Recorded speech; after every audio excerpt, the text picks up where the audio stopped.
Pete the Kitty and the Case of the Hiccups by James Dean, read by Kaylee. Hiccup, oh no, Pete has the hiccups. Hiccup, hiccup, how do you stop the hiccups? Pete asked Grumpy Toad, how do I stop my hiccups? I know, says Grumpy Toad, you stand on one foot.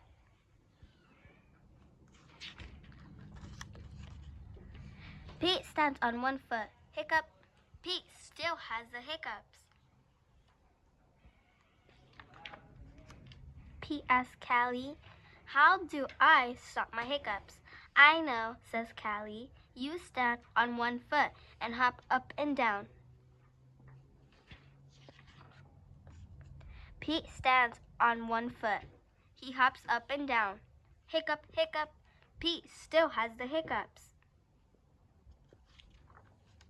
Pete asked Gus, how do I stop my hiccups? I know, says Gus, you stand on one foot and hop up and down and sing a song. Pete stands on one foot. He hops up and down. He sings a song.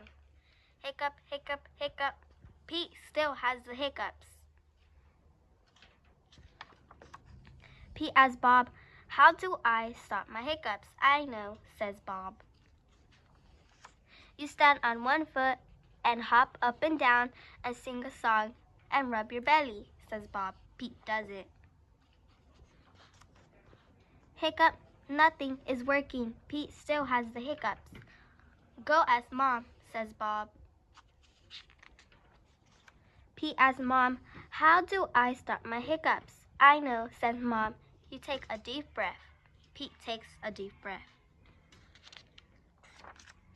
Hold your breath and blow it out, says Mom.